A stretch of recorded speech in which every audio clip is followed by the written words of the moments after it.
오늘의 큐티 말씀은 요한복음 19장 17절부터 30절입니다. 제목 십자가에 못 박히신 예수님. 먼저 앞뒤 문맥을 살펴보겠습니다. 빌라도는 거듭해서 예수님을 풀어주려고 했습니다.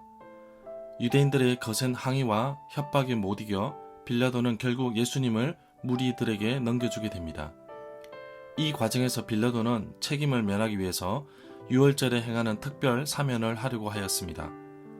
선택권을 가진 군중들은 예수님 대신 강도를 택합니다. 십자가를 지시기 전에 채찍질하여 석방하려고 하였으나 유대인들은 더욱더 거세게 항의하며 예수님의 처형을 요구합니다. 예수님은 자신이 매달릴 십자가를 지고 성문 밖으로 나가서 골고다에 오르십니다. 그리고 십자가에 못 박히십니다.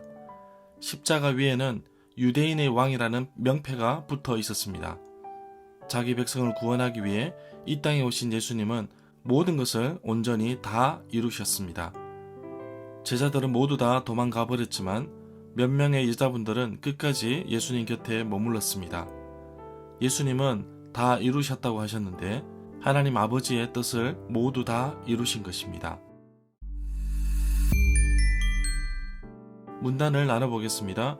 17절부터 22절은 유대인의 왕이라는 명패, 23절부터 27절은 십자가에 못 박히심, 28절부터 30절은 십자가 고통 가운데서 이루신 구원, 17절에 보면 예수님께서 자신이 매달릴 십자가를 직접 지고 해골의 터, 아람어로는 골고다라는 곳으로 가셨습니다.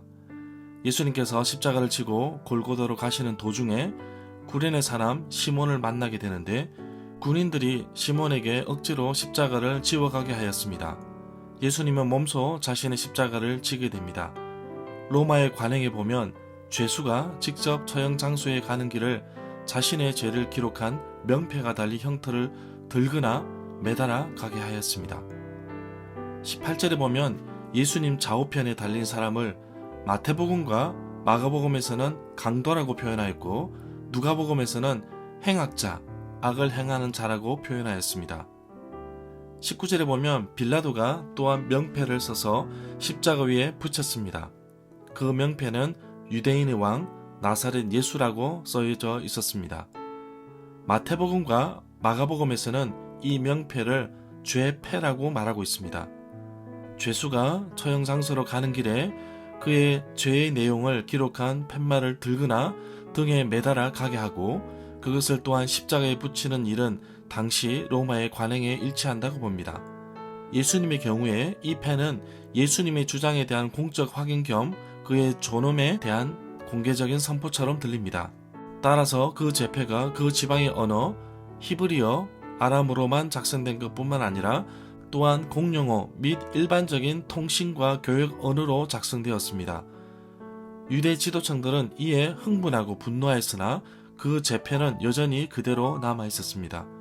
빌라도는 유대인들이 이 일에 더 이상 간섭하는 것을 허락하지 않았습니다.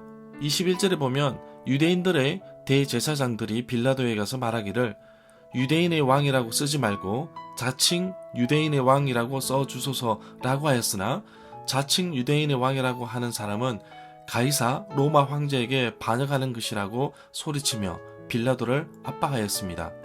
23절부터 24절에 보면 처형받는 사람이 몸에 입었던 것을 사형을 집행하는 부대의 군병들이 나누어 가졌습니다. 그것은 로마의 관례였습니다. 특별히 예수님의 속옷을 말하는 것은 인용한 시편 9절을 통하여 유발되었을 것입니다. 이 속옷은 제비를 뽑았을 때 찢어지지 아니했다고 했습니다. 유대 역사가 요세푸스의 정보에 따르면 대제사장의 관복은 호지 않고 만든 즉 한 조각으로 통으로 짜서 만든 것이었습니다. 24절의 말씀은 구약성경 시편 22편 18절 말씀 내 겉옷을 나누고 속옷을 제비 뽑았나이다를 인용한 것입니다. 25절에 보면 예수님의 가르침과 사형 옆에는 많은 여인들이 섬기며 봉사했습니다. 예수님을 섬기며 갈릴리로부터 따라온 많은 여인들이 멀리서 예수님의 모습을 바라보고 있었습니다. 예수님께서 달리신 십자가 곁에 4명의 여인들과 사랑하는 제자도 그 자리에 있었다고 요한복음에서만 말하고 있습니다. 28절에 보면 예수님은 십자가에 못 박히셔서 심한 갈증으로 인해 목이 타고 물을 먹고 싶었을 것입니다. 자신의 육체의 한계를 넘나드는 이 시점에도 예수님은 하나님의 뜻을 이루시기 위해 끝까지 참고 참으시는 모습을 볼 수 있습니다. 28절과 관련된 성경 구절은 시편 69편 21절 그리고 22편 15절입니다. 29절에서 예수님께서 받으신 신포도주는 포도초라고 볼 수 있는데 심한 갈증을 가라앉히기 위해 보통 병사들이 마시는 것이었다고 합니다. 그런데 예수님께서 십자가에 달리시기 전에 받으신 포도주와는 구별하여야 합니다. 마가복음 15장 23절에서는 모략을 탄 포도주라고 되어 있는데 이것은 고통을 덜어주기 위해 일종의 마취제 같은 성분, 모략이 포함된 포도주입니다. 사람들이 마취성 포도주를 처형 앞서주는 것은 잠언에 나와 있는 관습이라고 할 수 있습니다.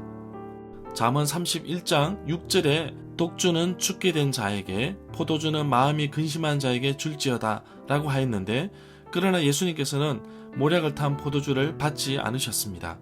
신포도주를 우슬초 막대기에 매달아 예수님께 전했습니다. 우슬초는 출애굽 때에 등장합니다. 우슬초 묶음을 가져다가 그릇에 담은 피를 적셔서 문 인방과 좌우 설주에 뿌려 죽음의 재앙을 피하였습니다.